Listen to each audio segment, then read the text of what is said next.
Vamos iniciar, então, nos entregando na mão de Jesus, agradecendo a Ele por esta grande oportunidade que Ele nos coloca de estarmos todos reunidos para que possamos receber esta luz, este amor e este carinho que Ele tem por nós. Que possamos concluir com novos conhecimentos, novas instruções, para que possamos superar todas as nossas dificuldades. Vamos então orar e meditar com Jesus alguns minutos.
Muito bom.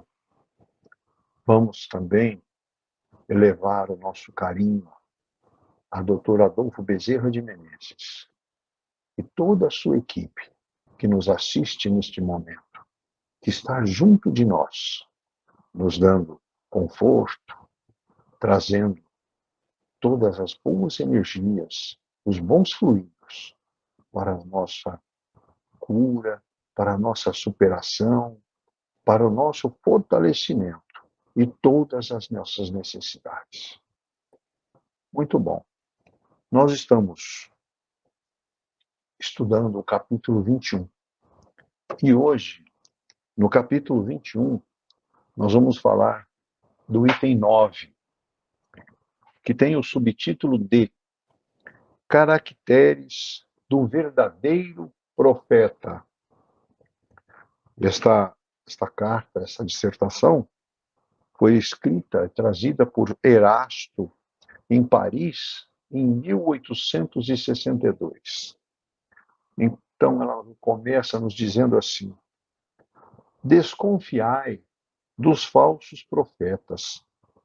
Esta recomendação é útil em todos os tempos, mas, sobretudo, nos momentos de transição em que, como neste, se elabora uma transformação da humanidade. Porque, então, uma multidão de ambiciosos e intrigantes se coloca como reformadores e como Messias. É contra esses impostores que é preciso se manter em guarda, e é dever de todo homem honesto desmascará-los. Perguntareis, sem dúvida, como se pode reconhecê-los? Eis os seus sinais. Não se confia o comando de um exército, senão a um general hábil e capaz de dirigi-lo. Credes, pois, que Deus seja menos prudente do que os homens? Estais certos de que ele não confia as missões importantes, senão àqueles que sabem capazes de cumpri-las? Porque as grandes missões são fardos pesados que esmagariam um homem muito fraco para os carregar? Como em todas as coisas, o mestre deve saber mais do que o aprendiz para fazer avançar a humanidade moral e intelectualmente. São precisos homens superiores em inteligência e em moralidade. Por isso, são sempre espíritos já muito avançados, tendo cumprido suas provas em outras existências, que se encarnam com esse objetivo, porque se não são superiores ao meio no qual devem agir, sua ação será nula. Isto posto, conclui que o verdadeiro missionário de Deus deve justificar a sua missão pela superioridade, por suas virtudes, por sua grandeza, pelo resultado e pela influência moralizadora de suas obras. Tirai ainda esta consequência se ele está, por seu caráter, suas virtudes, sua inteligência, abaixo do papel que se atribui, ou do personagem sob o nome do qual se abriga. Não é senão um histrião de baixa categoria, que não sabe mesmo copiar o seu modelo. Uma outra consideração é que a maioria dos verdadeiros missionários de Deus ignoram-se a si mesmos. Eles cumprem aquilo para o que foram chamados, pela força do seu gênio, secundados pela força oculta que os inspira e os dirige com o seu desconhecimento. Mas, sem propósito premeditado, numa palavra, os verdadeiros profetas se revelam por seus atos, são adivinhados, enquanto que os falsos profetas se colocam eles mesmos como os enviados de Deus. O primeiro é humilde e modesto, o segundo é orgulhoso e cheio de si mesmo. Fala alto e, como todos os mentirosos, parece sempre temer não ser acreditado. Tem-se visto esses impostores se apresentarem como os apóstolos do Cristo, outros pelo próprio Cristo. E o que envergonha a humanidade é que tem encontrado pessoas bastante crédulas para dar fé a semelhantes torpezas. Uma consideração bem simples, entretanto, deveria abrir os olhos do mais cego. É que, se o Cristo se reencarnasse na Terra, viria com todo o seu poder e todas as suas virtudes, a menos que se admitisse o que seria absurdo, que tivesse degenerado. Ora, da mesma forma que, se tirardes a Deus um só dos seus atributos, não tereis mais Deus? Se tirardes uma só das virtudes do Cristo, não tereis mais Cristo? Aqueles que se apresentam como Cristo têm todas as suas virtudes? Aí está a questão. Olhar, perscrutai seus pensamentos e os teus atos, e reconhecereis que eles faltam, além de tudo, as qualidades definitivas do Cristo, a humildade e a caridade, ao passo que tem o que ele não tinha, a cupidez e o orgulho. Notai, aliás, que há neste momento e em diferentes países vários pretensos Cristos, como há vários pretensos Elias, São João ou São Pedro, e que, necessariamente, não podem ser todos verdadeiros. Tende por certo que são pessoas que exploram a credulidade e acham cômodo viver às expensas daqueles que os escutam. Desconfiai, pois, dos falsos profetas, sobretudo num tempo de renovação, porque muitos impostores se dirão os enviados de Deus. Eles se proporcionam uma vaidosa satisfação na terra, mas uma terrível justiça os espera. Podeis disso estar certos. Muito bom. Maravilhosa carta. Mas passo a palavra para o nosso irmão Davidson, que nos trará mais sobre o assunto. Davidson, tem a palavra. Perfeito. Uma excelente noite para todos. É muito importante nós sairmos daqui e colocar algo em prática. Prática. Porque seremos cobrados pelas nossas obras. Mas vamos lá. Quando se fala em caracteres, tem a ver com a forma de distinguir objetos e pessoas. de várias espécies, podemos dizer, de várias raças, de vários seres humanos, enfim, espécies, seres humanos, enfim, caracteres têm a ver com características. Pois é, quais são os tipos de falsos profetas, que a gente já vem estudando aí há várias semanas? Geralmente são aqueles com interesses próprios e outros aparentemente doentes, psicopatas, sob comando da espiritualidade menor. Estão presentes em todas as religiões. Eis aqui alguns falsos profetas perigosos. Eu vou repetir, perigosos. Vamos recordar, infelizmente, a gente tem que recordar, porque é um planeta de prova e expiação, a gente tem que ficar muito esperto. Né? Charles Manson liderou o culto mais chocante da história, conhecido como a família Manson. Começou em 1967, na Califórnia, em São Francisco. Manson e seus seguidores, eles tinham a crença distorcida de que deveriam iniciar uma guerra racial. Olha bem, guerra racial. Estados Unidos deixou muito a desejar no tal do racismo. Muito a desejar. Infelizmente, isso levou a vários assassinatos brutais, incluindo daquela famosa Sharon Tate Polanski, era casada com Roman Polanski, uma atriz e modelo norte-americana. Durante a década de 60, ela desempenhou ali pequenos papéis, cinema, televisão, mas era muito mais um top model. E ela estava grávida na época. Aquilo virou um escândalo. Eu lembro, eu era praticamente criança, mas eu lembro, criança, adolescente, mas eu lembro desse fato. E esse irmãozinho Manso, ele morreu. Morreu na prisão, né, cumprindo pena de prisão perpétua. Teve um culto conhecido como Osho, e rola muito aí nas internets frases do Osho. Né? Tinha umas frases filosóficas interessantes, mas a hora que você presta atenção, você descobre que nas entrelinhas.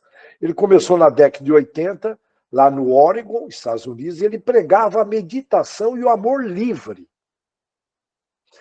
Mas seus atos extremos causaram grandes controvérsias e o culto foi responsável por infectar mais de 750 pessoas com salmonela. Não se sabe, tem muitas dúvidas em cima disso, e eles também acumulavam armas e cometeram vários crimes durante a existência dessa seita. Olha que interessante. É interessante que você entra numa seita dessa, vira uma prisão. Você não pode sair. É interessante. O Jim Jones, ficou muito famoso esse Jim Jones, ele fundou o Templo do Povo em 1955 em Indianápolis, Estados Unidos. Ele era um pregador que misturava princípios cristãos com socialismo.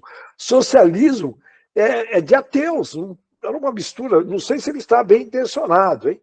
Mas socialismo é totalmente contrário, extremamente materialista. Os comunistas não aceitam religião. Não aceitam. Isso é histórico, é só dar uma olhada na Nicarágua, na Venezuela, é só prestar atenção, mas tem gente que não percebe isso, mas eu respeito.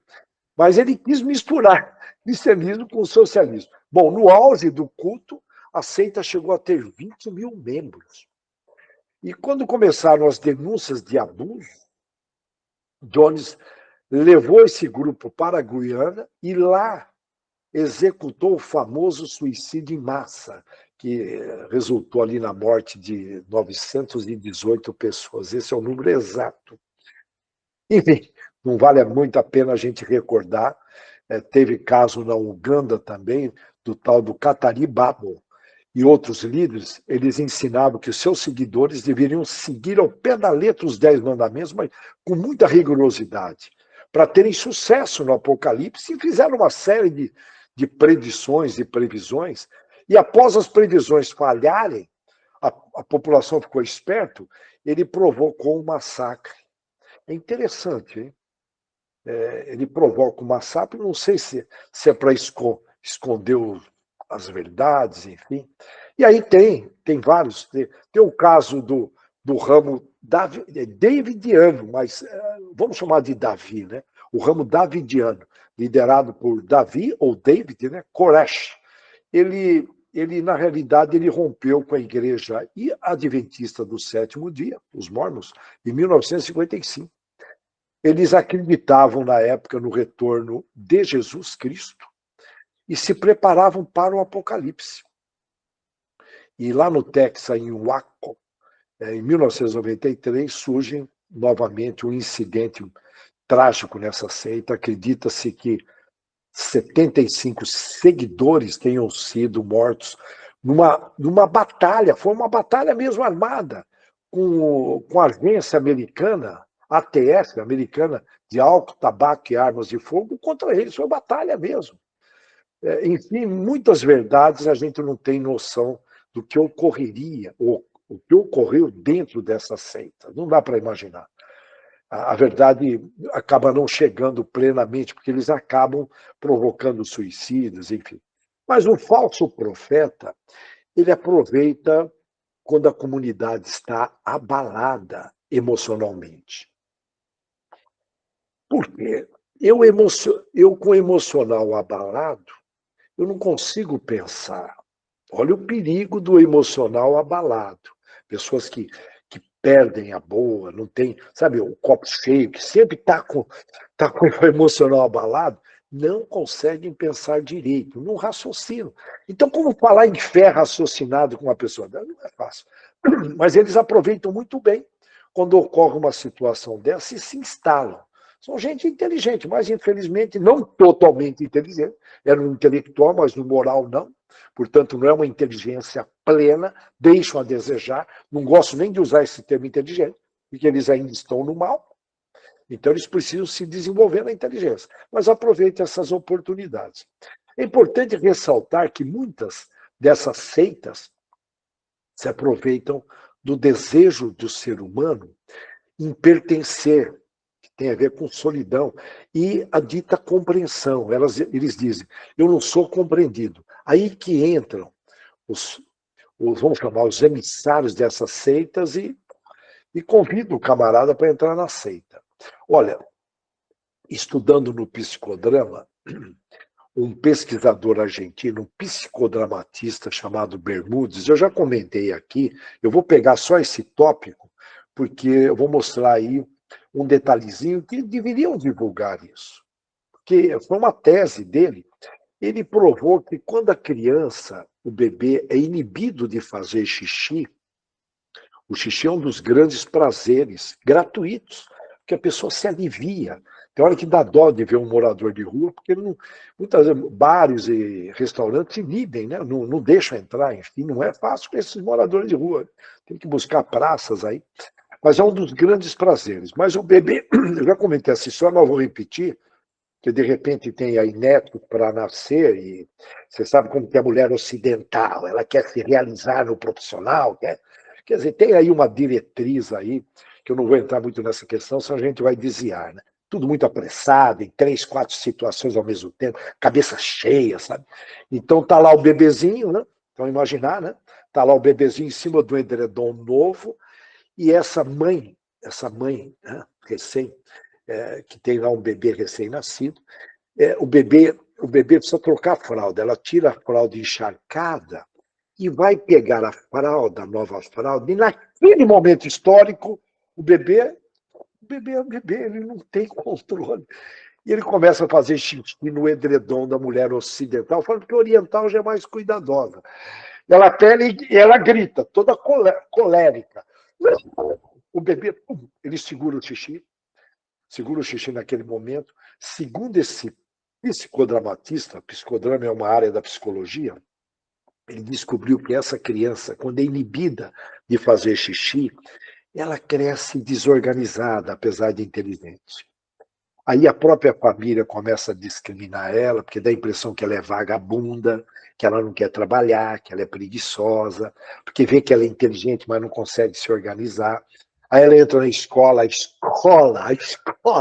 para discriminar a sociedade, naturalmente é discriminatória, cheia de preconceito. E aqui no Brasil, realmente, o Brasil tem uma população preconceituosa, não é racista, não vou entrar nessa área, mas é preconceituosa.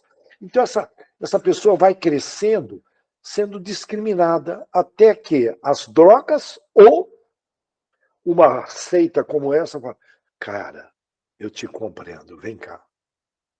E aí puxa mais uma vítima. Geralmente é assim. Não estou generalizando, hein? Estou pegando um item, mas eu gosto de orientar as novas mães para não inibir, ou muitas vezes deixa numa escolinha, direto o dia inteiro, e aí aquela professora ignorante, vocês me entendem, que tá, morou, muitas vezes faz um cursinho EAD à distância, sem vergonha de pedagogia, chega lá, não sabe disso, a criança vai fazer xixi onde... E pronto. Já trouxe um trauma, e a mãe lá está moderninha, trabalhando, tem que se realizar. Bom, vocês conhecem essa história. Então, as pessoas que se juntam a esses cultos geralmente acreditam que estavam fazendo a coisa certa. Acabaram sendo usadas, manipuladas por líderes cruéis. E o poder oculto que os inspira tem a ver com essa egrégora da qual esses líderes fazem parte. Eles entram em sintonia aí com o pessoal da segunda dimensão, outras influências, enfim, né? Portanto, é uma egrégora de baixa frequência. Por outro lado, eu estava aqui pensando, um criador de fofocas, que é muito comum no trabalho, na família, família. Será que também não é um falso profeta? Porque, de alguma forma, ele acaba já determinando um futuro para uma pessoa, para uma vítima. Né? Eu estou aqui viajando, hein? Uma pessoa que não checa a informação e passa para frente uma determinada um detalhe que gera medo, coisa do futuro, não deixa de ser um falso profeta. É para refletir. Vai postando, acredita em tudo, né? Que rola, né? Não passa pelo filtro do bom senso. É só para a gente refletir. Agora, para a gente conhecer uma pessoa, geralmente a gente inverte. Olha como a sociedade. A gente acaba dando moral para o que falaram da pessoa. Mas o ideal é você conviver com a pessoa e ver o que ela fala dos outros. Muito importante isso. Eu aprendi a observar quem é quem, não pelo que falam dela. Eu acho que tem uma influência. Mas eu procuro conviver com a pessoa e ver que ela não fala mal de ninguém. Você vê pela fala dela, pelas ações, que não tem nada a ver. E aqui é invertido. A gente dá moral pelo que falam dos outros, não pelo que a pessoa fala, pelo vocabulário dela. Está invertido. Sociedade invertida. Isso faz parte. Mas uma hora vai voltar ao normal. Ou normal, ou que nunca foi. Né? Mas repetindo aí estudos nossos anteriores. A gente conhece a árvore pela aparência? Não. Não, mas pelos frutos. Pelos frutos. Então a gente tem que ver o fruto da pessoa, não o que falam do fruto da pessoa. Tem muita conversa furada no pedaço. E eis aqui agora profetas verdadeiros enviados por Deus. Eu vou trazer o Winston Churchill, que a gente deveria orar para agradecer quantas pessoas esse primeiro-ministro da Inglaterra, Winston Churchill, salvou. Ele recebeu, porque é um enviado de Deus, ser primeiro-ministro da Inglaterra. Inclusive, a Inglaterra interferiu muito aqui na abolição, na libertação dos escravos no Brasil, é uma outra história. Mas o Churchill estava na Segunda Guerra Mundial, entre outras medidas, e ele pega numa rádio, o moral dos aliados estava lá embaixo, o nazismo estava crescendo, muitas pessoas morrendo, e ele pega na rádio e fala, vamos lutar contra ele por terra, ele falando Winston Churchill, vamos lutar contra ele, por terra, por mar, vamos lutar contra ele no ar, até que, com a ajuda de Deus, quando um líder fala em Deus, a gente tem que prestar atenção. Olha, até que, com a ajuda de Deus, consigamos livrar a terra. Você vê que é uma fala inspirada de espírito bem elevado, que não está preocupado apenas com a Inglaterra, está preocupado com o mundo. Consigamos livrar a terra de sua sombra. Rendemos aqui, pessoal, a nossa homenagem a Churchill, Winston Churchill. Agora, vamos lá, vamos para o Kardec. Quem foi o mentor de Kardec enviado por Deus? Kardec foi inspirado pelos pais, enfim, foi estudar lá na Suíça com Pestalozzi, que dedicou praticamente a vida a atividades educacionais, uma metodologia brilhante que o mundo não usa. Eu acho que, eu não posso afirmar, nem a Suíça acho que usa. Estou aí numa metodologia que eu não vou entrar na questão que me preocupa. Mas Kardec foi o fundador e o codificador do Espiritismo.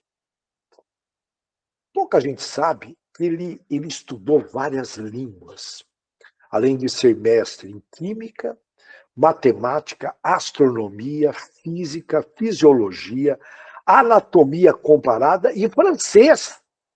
Hã?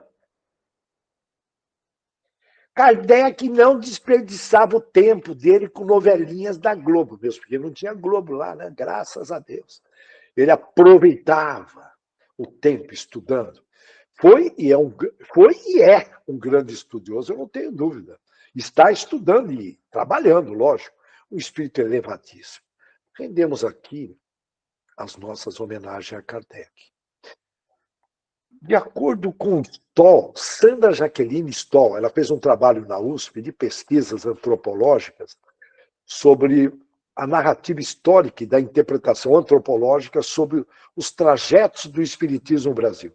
Aí ela descobriu que o espiritismo chega no Brasil na metade do século XIX, dentro do projeto de Jesus com Ismael, né? Olha, a árvore evangélica vindo para cá, com os primeiros grupos, sabe aonde? Na cidade que deixa muito a desejar, no Rio de Janeiro.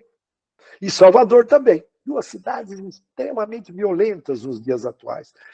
Mas surgiu ali, não é por mero acaso. Era para ser pior. Eu estou aqui pensando. Era para ser, se não fosse isso. Surgiu entre 1865 e 1873, respectivamente, Rio de Janeiro e Salvador. E o primeiro espírita do Brasil, aí é uma pesquisa minha, não é da Stoll, Elias da Silva, pioneiro espírita no Brasil. O primeiro espírita do Brasil. Olha que coragem, hein? Um país católico na época, com o protestantismo já estava surgindo ali, mas era bem pequeno o movimento evangélico. Caramba, hein? Que posicionamento. Rendemos aqui a nossa homenagem ao primeiro espírita do Brasil.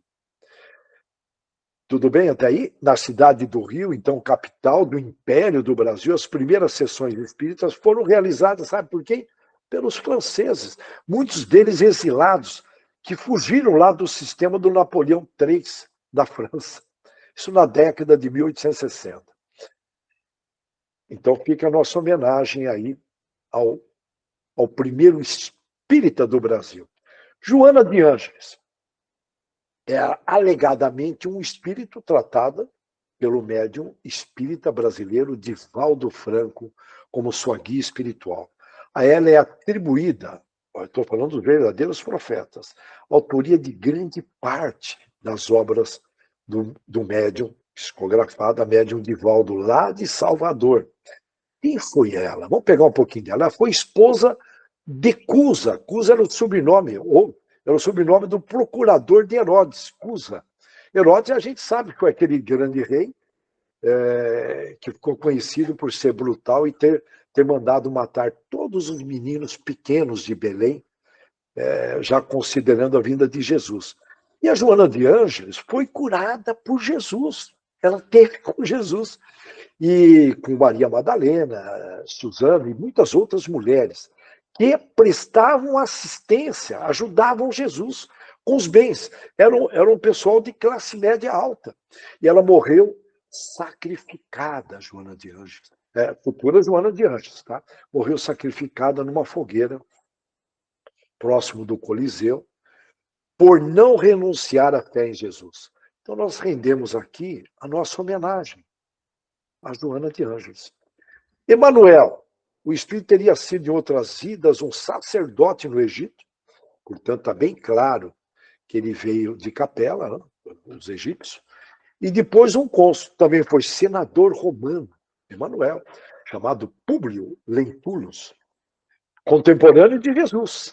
Posteriormente viveu como escravo na Síria e como romano no Chipre. e foi bispo na cidade francesa de Lyon. No Brasil, as suas encarnações teriam sido como Padre Manuel da Nóbrega, fundador de São Paulo, Padre Damiano, depois um educador da nobreza, aqui no Brasil, e Padre Amaro, que ele, nessa reencarnação como Padre Amaro, Emmanuel veio, mas para se familiarizar com o português. Quando a gente pega o português de Padre Amaro, a gente tem que ficar ligado no dicionário. Ele veio uma reencarnação só para se preparar no português. Por quê? Porque ele já renasceu no Brasil, e porque ele renasceu no Brasil, ele deve estar aí, por volta de 19, 20 anos, para atuar. Nós já comentamos várias vezes aqui. Sabe aonde? Na educação. Porque é na educação que a ausência do bem atua na intelectualidade. Basta ver a educação brasileira, os universitários. Vai conversar com, pelo amor de Deus, uma vergonha, né, na classificação mundial. Enfim, ele vem, olha, não é por mero acaso, né? Portanto, lembra que o mal atua tanto nas religiões quanto nas universidades, nas escolas. Né? E rendemos aqui a nossa homenagem a Emmanuel. Ok? O nosso doutor Bezerra de Menezes, segundo a pesquisa de Jorge Damas, um psicólogo, palestrante sobre psicologia e espiritismo, teve várias reencarnações. Uma delas como Parmênio, 400 anos antes de Cristo, 330 antes de Cristo, que foi um general macedônico que serviu aos reis Felipe II e Alexandre, o Grande, junto com Alexandre. E ele, eu gosto de lembrar que ele já curava, não sei se todos sabem, na época de Jesus, ele era essênio, ele curava na Chácara das Flores, em Hebron, ali na Palestina, ele já curava muita gente com fitoterapia. Uma experiência. Jesus esteve com 14 anos com ele, um ancião. E aqui no Brasil foi um homem atuante como médico, militar, foi escritor, jornalista. Você vê, olha, ó, médico, militar, escritor, jornalista, político, filantropo e divulgador da doutrina espírita. Ele é considerado o Paulo de Tarso do espiritismo. Filho de um tenente-coronel da Guarda Nacional, ele era descendente de uma antiga família de fazendeiros ligada à política. Bom, ele se dedicou muito aos estudos espíritas e no salão da Guarda Velha, diante de 2.000 pessoas, ele se declarou espírita em 1886. Um dos primeiros espíritas do Brasil. E foi deputado, possivelmente um dos poucos deputados éticos elevado que nós tivemos aqui no Brasil. E, enfim, ficou conhecido como médico dos pobres. Isso não é conversa, não. Médico dos pobres. Pega o filme lá, assistam. E aqui nós rendemos a nossa homenagem. Toda quinta-feira a gente rende homenagem ao nosso doutor Bezerra de Menezes.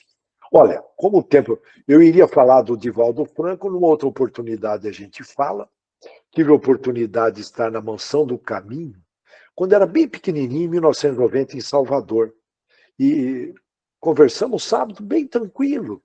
E na época eram poucas crianças morando lá. Hoje ele abriga mais de 3.000 crianças e ajuda mais de 6.000 pessoas. E centenas delas registradas como filhos dele. Ele registrou. E, enfim, de qualquer momento merece, mas fica nas nossas homenagens, porque o tempo está estourando, o nosso querido Divaldo Franco. Agora, o maior profeta verdadeiro que passou por aqui, quem foi? Jesus. E detalhe, ele foi condenado por ser considerado um falso profeta. O mundo estava invertido, mas não, nós estamos caminhando para a regeneração. Imagine, o maior profeta verdadeiro passa por aqui, ele foi condenado por ser considerado um falso profeta. Quais são as características, caracteres do perfil de Jesus? Eu vou falar bem rapidinho, porque eu tenho pouco tempo e merece um dado momento a gente mergulhar um pouquinho mais. Ele apreciava ser analisado e questionado. Tem gente que não gosta de ser questionado. Ele apreciava. Ele sugeria, Jesus, investigar com critério aquilo que se vê e ouve. Em outras palavras, buscar a verdade. E segundo ele, quando você faz isso, é respeitar a si mesmo para não viver uma vidinha de mentira. Falo vidinha que é minha, não é fala dele, pelo amor de Deus. Uma vida de mentira, porque toda vida é maravilhosa. Respeitar a si mesmo e a sua própria inteligência. Era seguro e determinado e, ao mesmo tempo, flexível. Dá para imaginar? Ele reagia educadamente. Porque tem gente que por fora reage educadamente, mas por dentro joga aquela energia pesada, né? Você capta, né? Ele reagia educadamente até quando o ofendiam profundamente.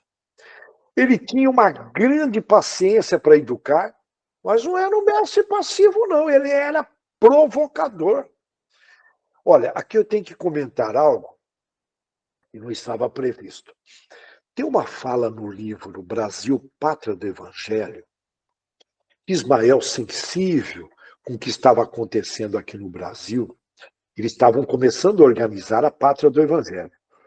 E Jesus, quando fala com ele, você fala, mas meu Deus, parece que Ismael tem uma sensibilidade. Desculpa, hein? Dá até uma interrogação perante a Jesus, e Jesus vira para ele e fala, olha, a Pátria do Evangelho vai receber espíritos que se arrependeram, que estavam, eu vou chamar de umbral pesado, sofrendo demais e se arrependeram. Eles são ex-bárbaros. Bárbaros matavam tudo que tinha vida, lá naquelas, enfim, lá durante aquele período do Império Romano.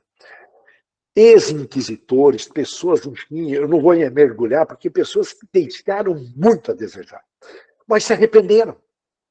Então, olha, eu quero, Ismael, que você vai lá e recolha, porque a Pátria do Evangelho, ela foi criada para evangelizar. E aí eu fiquei pensando, mas quem são esses que se arrependeram? Somos nós. Aí Jesus pega e fala, eu estou trazendo Jesus, nosso grande profeta, e fala, olha, aí Ismael, mas vai ser muito sofrimento.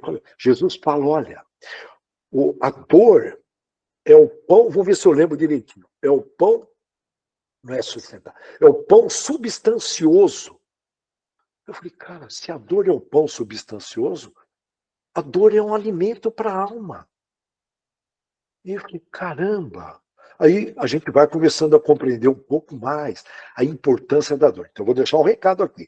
Se vocês passaram a semana, o dia sem dor, possivelmente as vossas almas estão desnutridas. E depois disso, você vai lá na linha de luz, o texto 108, para que tudo que a gente deve fazer é fazer para Jesus. Aí eu passei a entender, porque Jesus que nos trouxe para cá.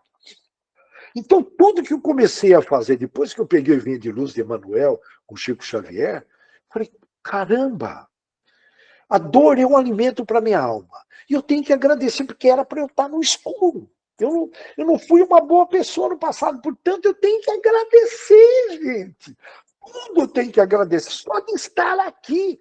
E aí que eu entendi que todo trabalho você tem que fazer com amor para Jesus. Todo trabalho, não importa se vai fazer um bolo, se vai limpar qualquer tipo de trabalho. Olha que interessante.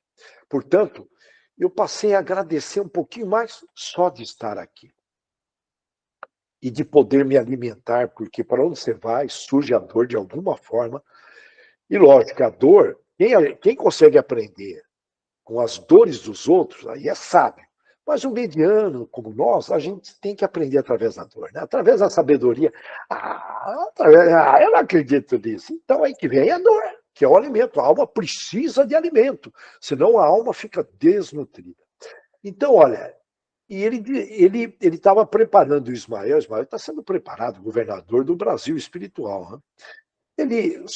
Nós estamos em cima do horário, já passamos, mas olha, enfim, eu vou saltar um pouquinho aqui que eu gostaria de comentar.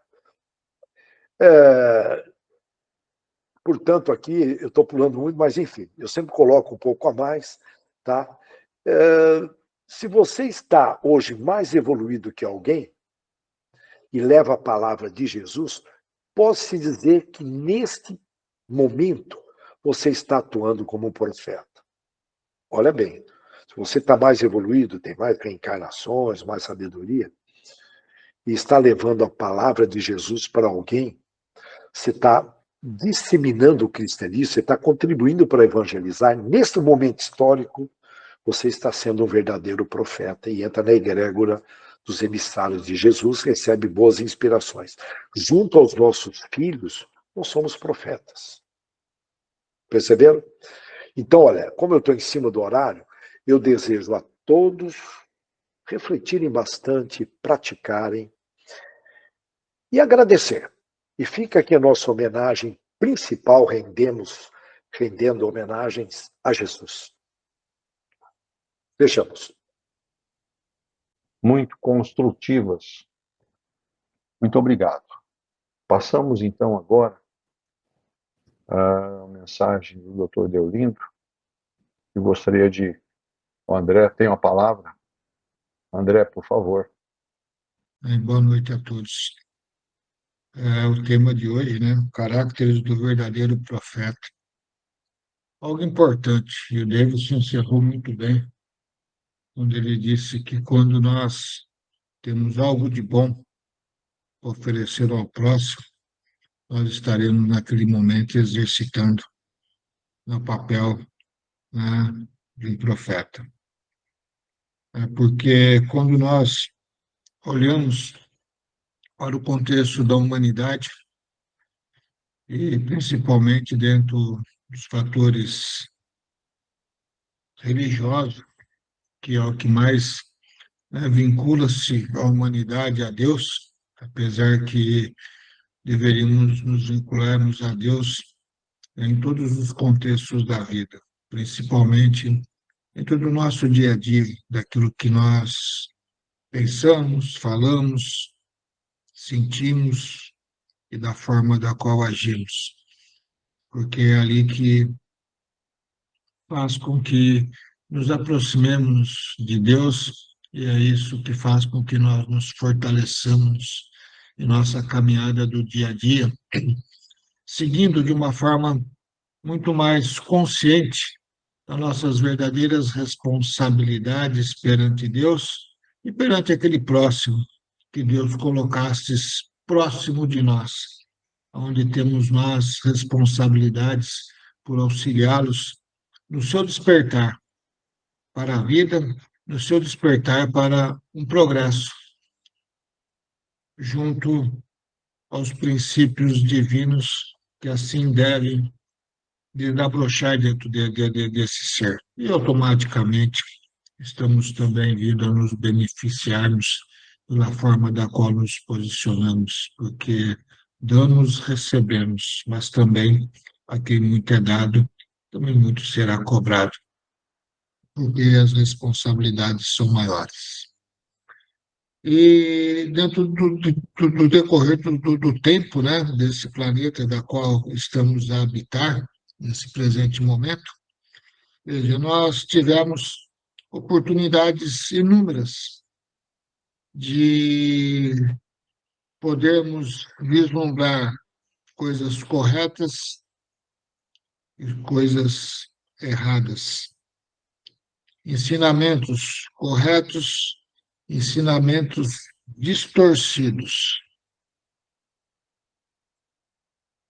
Até porque se faz necessário para a nossa prova, de podermos assim saber, né, distinguir o bom do mal, o certo do errado.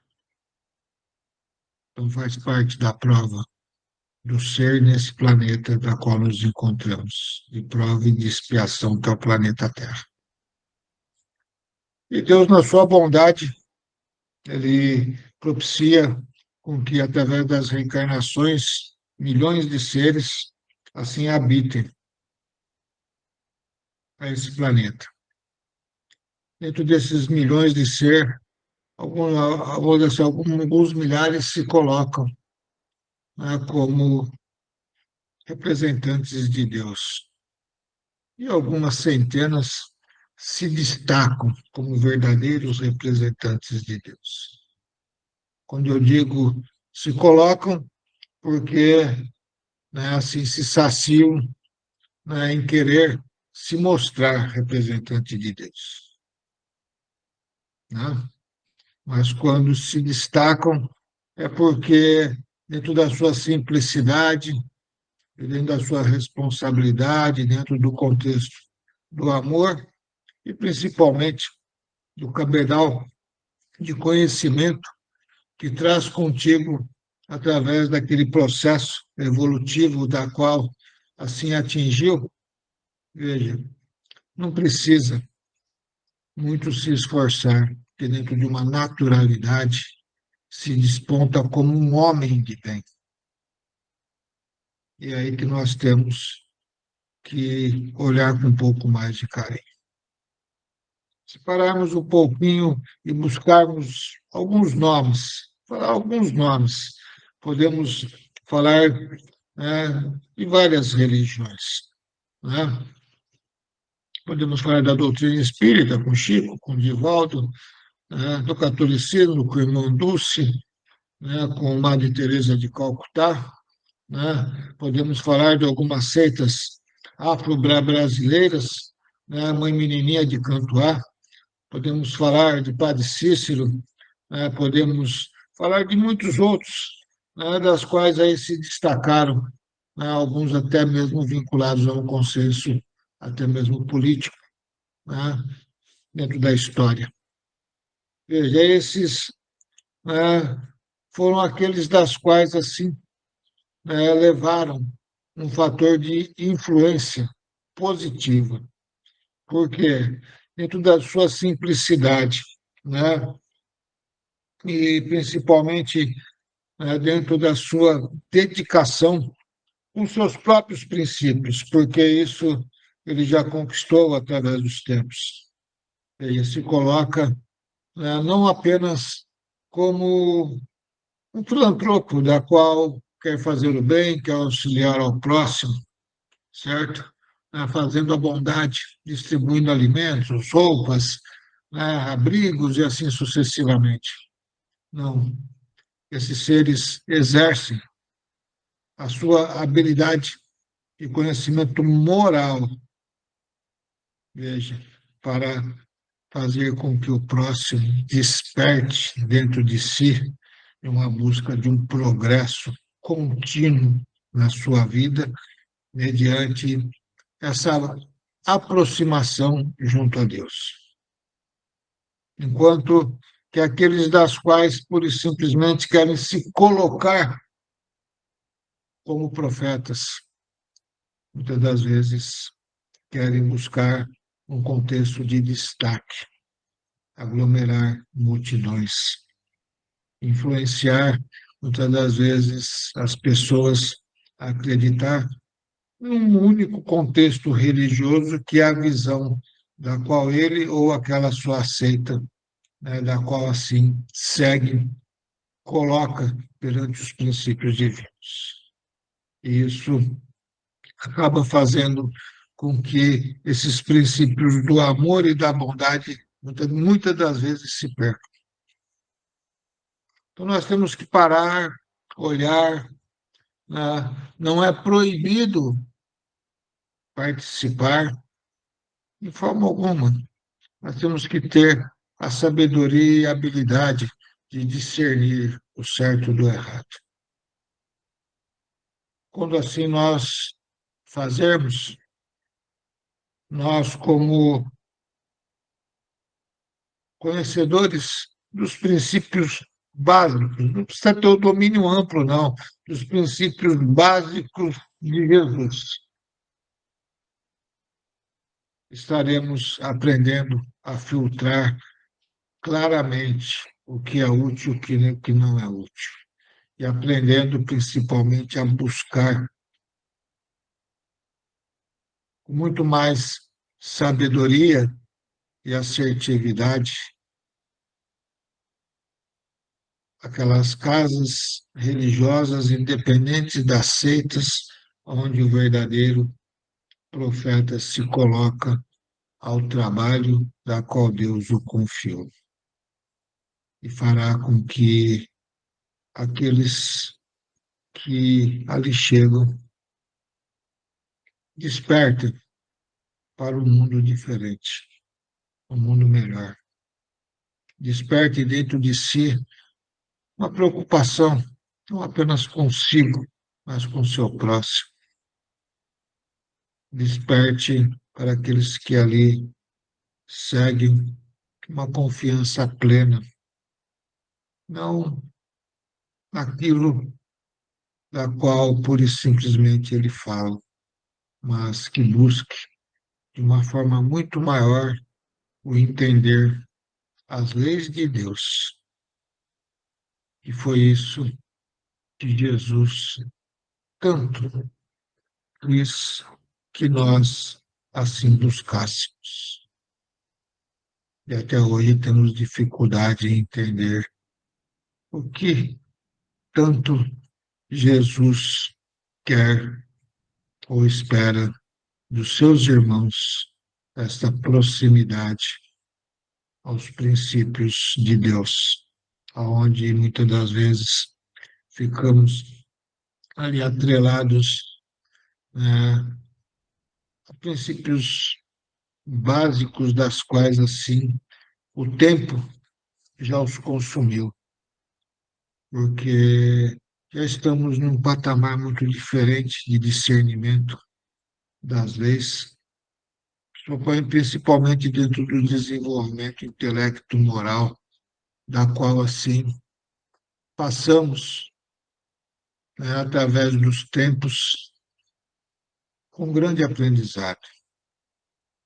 Então não podemos mais ficar atrelados a pequenas coisas, né, das quais faz com que bloqueemos a nossa capacidade ampla de visão dos verdadeiros princípios de Deus, e da qual gostaria eu de resumir esses princípios de Deus em apenas um mandamento. Não precisamos olhar para os 10, apenas um. Amar a Deus acima de todas as coisas e o próximo como a ti mesmo, que é aquilo que Jesus nos mostrou quando foi assim questionado em praça pública, e deixou esse ensinamento com muita firmeza para que nós pudéssemos assim despertarmos e assim fazendo nos colocarmos também em determinados momentos como profetas, porque muitos estão espalhados por esse mundão afora que nem tanto se destacam, mas estão ali na sua labuta, no seu desapego, na sua simplicidade, na sua humildade, mas com muito amor, para poder fazer com que aquela pequena sociedade que se vinculou a ele possa se tornar melhor nessa nova oportunidade que Deus assim nos ofereceu nesse hospital escola chamado Terra. Então, que olhemos diferente para esses ensinamentos divinos. Não deixemos de buscar a casa religiosa, não é isto. Mas utilizemos o ensinamento de Paulo, o apóstolo. Temos nós que participar de tudo, ouvir tudo,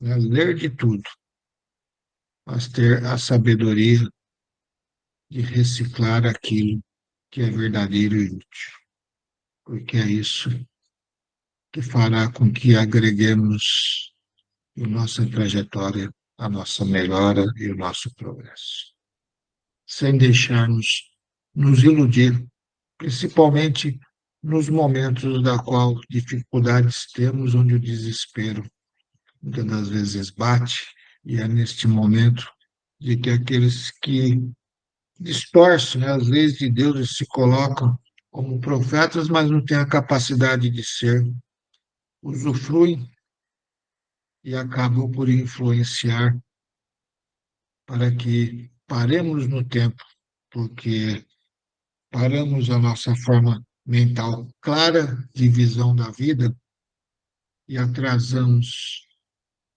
o nosso aprendizado e o nosso processo evolutivo. E é isso. E essas falanges menores tanto querem para que assim continuem ainda por um tempo a reinar sobre nossos meios. Quando nós, com segurança, não deixarmos com que essas dificuldades paralisem a nossa busca desse conhecimento desse progresso moral, intelectual e religioso que tão necessário é em nossas vidas, estaremos nós, então, a estar num elo de sintonia com esses espíritos elevados que assim estarão sempre a nos impulsionar.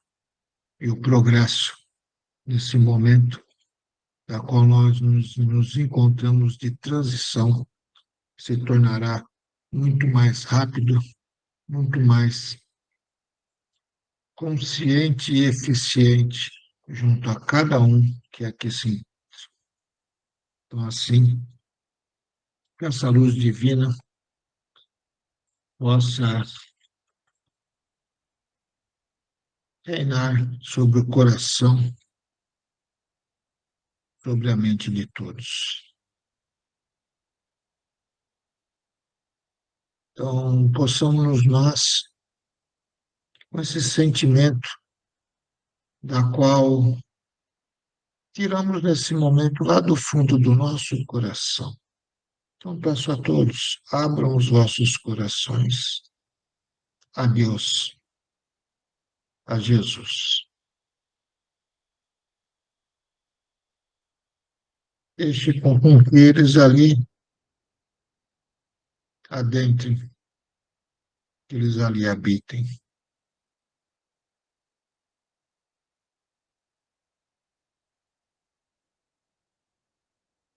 E com essa simplicidade, a qual a eles nós nos entregamos,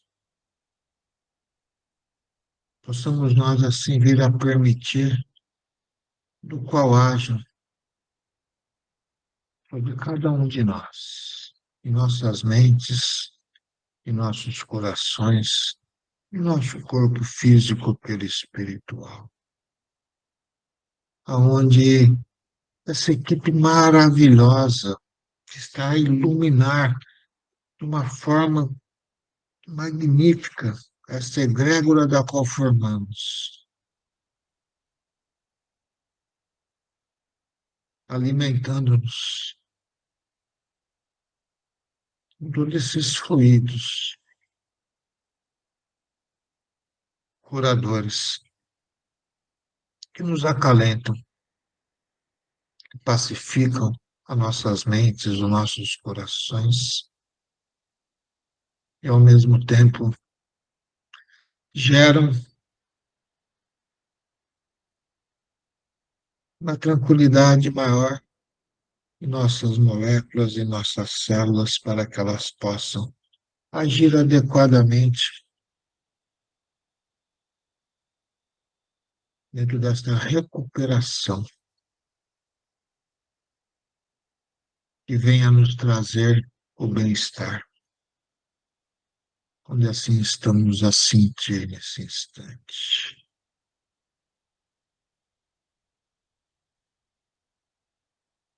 Esses medicamentos da qual necessitamos sejam depositados nesse copo, nessa jarra ou nessa garrafa de água, da qual colocamos ali ao nosso lado,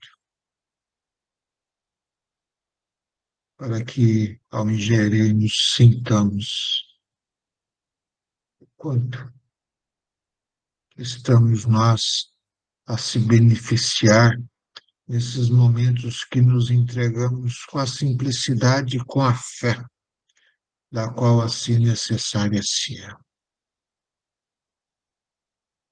para que assim tenhamos a possibilidade de nos curarmos e, ao mesmo tempo, e fortalecidos caminharmos diferente da forma da qual olharemos para a vida, porque os ensinamentos divinos também são medicamentos que curam, mas curam a alma, da qual muitas das vezes está debilitada e enferma. Pai amado, a Ti assim nós vos rogamos por todos os benefícios nesse instante. E estamos nós a nos alimentar do Teu amor, da Tua bondade e da Tua sabedoria, que assim estará a se completar como sendo o antídoto para a nossa. Então, oremos, nos entregando sim ao médico maior que é Jesus.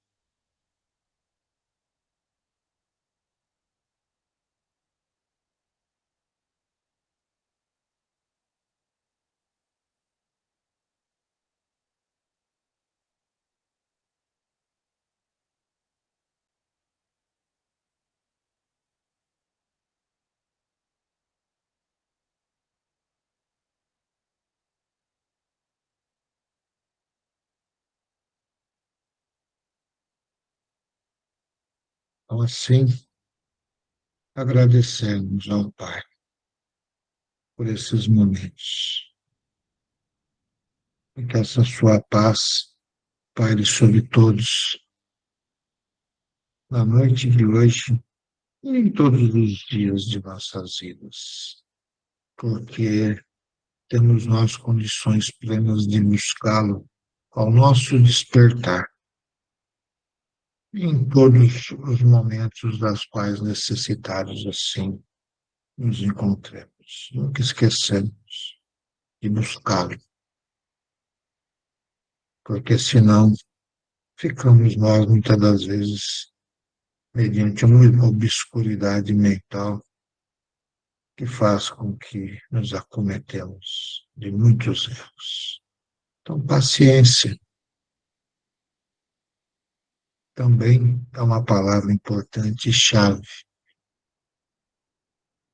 para o nosso equilíbrio e o nosso fortalecimento em nossa caminhada. E assim agradecemos ao Senhor. Muito obrigado. Que assim seja. Que assim seja.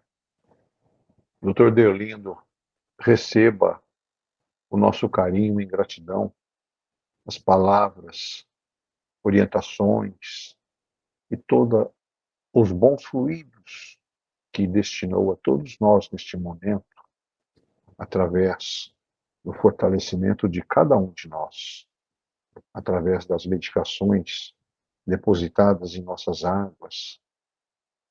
Receba nossa gratidão eterna por todo esse carinho.